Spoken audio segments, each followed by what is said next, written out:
പീടിയെന്ന് ഉള്ളിപ്പൊറുക്കി ഉണ്ടാക്കുന്ന സാധനം എന്താണെന്നറിയോ? കരിപ്പിൻ്റെലാണ്. ഈ ഒരു സാധനം ഇവിടെ കിട്ടിയതിന് ഒരു അടിയാണ്. പീടിയെന്നുള്ളത് ഇവർ ഉപയോഗിക്കൂലേ? നാടൻ കിട്ടിയ പിന്നെ എല്ലാവർക്കും കിട്ടണം. 4 അമ്മായികളും വന്നിട്ടോ. ഇന്ന് ചെറിയൊരു പരിപാടി ഉണ്ടാക്കാൻ വന്നതാണ്. അമ്മായി ഇന്നലെ പൂള വെങ്ങിനെ, അപ്പൊ അതിലേക്ക് കുറച്ച് മത്തി വാങ്ങി നമുക്ക് ഉണ്ടാക്കാന്ന് പറഞ്ഞ എല്ലാരും വിളിച്ചതാണ് കേട്ടോ. 2 അമ്മായികൾ നേരത്തെ വന്നിട്ടോ. ഒരാള് നേരം വൈകുന്ന ആദ്യം പറഞ്ഞിട്ടുണ്ടെങ്കിൽ അങ്ങനെ അമ്മായിക്കുള്ള ചായ കൊടുത്തേ ഓല കൂടി ഞാനും ഇന്ന് കുടിച്ചിന് കേട്ടോ. കുറച്ച് കഴിഞ്ഞപ്പോലൊക്കെ പണിക്ക് ഇറങ്ങിയേ. എന്നോട് ചീരാമുളക് എടുത്തോണ്ടോ ഞാൻ പറഞ്ഞേ. അപ്പോഴാണ് ഒരാൾ വരുന്നത് കാണുന്നത് കേട്ടോ. ഇതാണ് എന്റെ 3ാമത്തെ അമ്മായി. ആളെപ്പം വരികയാണെങ്കിലും നേരം വൈകിട്ടേ വരുള്ളൂ കേട്ടോ. ഇത് അമ്മായി കൊണ്ടുവന്നതാണ്. പിന്നെ ഓലൊക്കെ പണിന്റെ തിരക്കിലായിട്ടോ. വീഡിയോ എടുക്കുമ്പോഴാണ് ശ്രദ്ധിച്ച് ത്രെഡ് ചെയ്യാനൊക്കെ ആയിട്ട്. പിന്നെ എന്റെ ഫോൺ കളി കണ്ടു പോയപ്പോ തന്നെ പൂളയും മത്തിയൊക്കെ ആയിട്ടുണ്ടേനിയെ. അങ്ങനെ 3 അമ്മായികളും കൂടി അമ്മായിനെ കാണാൻ പോയതാണ് കേട്ടോ. തിരിച്ചൊക്കെ വന്ന് ഞങ്ങൾ ഫുഡ് കഴിക്കാനിരുന്നേ. എല്ലാവരും പൂളയും മത്തിയാണ് ഉച്ചക്ക് കഴിച്ചിരുന്നത്.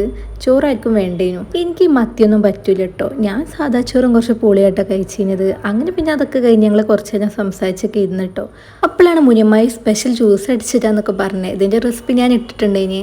അങ്ങനെ അതൊക്കെ കുടിച്ച് എനിക്കിഷ്ടമായിട്ട്. ചെറിയ അമ്മായിന്റെ വീട് വരെ ഒന്ന് വരാൻ പറഞ്ഞിട്ടുണ്ടേ കേട്ടോ. അവിടെ നിന്ന് എന്തൊക്കെ എടുക്കാനുണ്ട്. അമ്മായിന്റെ വീട്ടിൽ കുറച്ച് കോവക്കൊക്കെ ഉണ്ടായിന് കേട്ടോ. അങ്ങനെ അതും പറിച്ചിട്ടാണ് ഞങ്ങൾ പിന്നെ വീട്ടിൽ കയറിയത്. ഇവിടുത്തെ വലിയ മോള് ഇടക്ക് ഉരുളക്കിഴങ്ങ് കൊണ്ടുകൊടുക്കലുണ്ട് കേട്ടോ. അതെടുക്കാനായിട്ടാണ് വന്നിരുന്നത്. അമ്മായിക്ക് പോകുമ്പോൾ കൊണ്ടുപോകാനായിട്ടാണ്. അങ്ങനെ അതൊക്കെ പാക്ക് ചെയ്ത് വൈകുന്നേരം ആയപ്പോൾ എല്ലാവരും വീട്ടിലേക്ക് പോയിട്ടോ. അപ്പൊ ഇന്നത്തേക്ക് എത്തുള്ളൂ കേട്ടോ. ഇൻഷാ അല്ലാ അടുത്ത വീഡിയോ ഇട്ട് പിന്നെ വരാം. ഇഷ്ടപ്പെടുന്ന സപ്പോർട്ട് ചെയ്യണേ.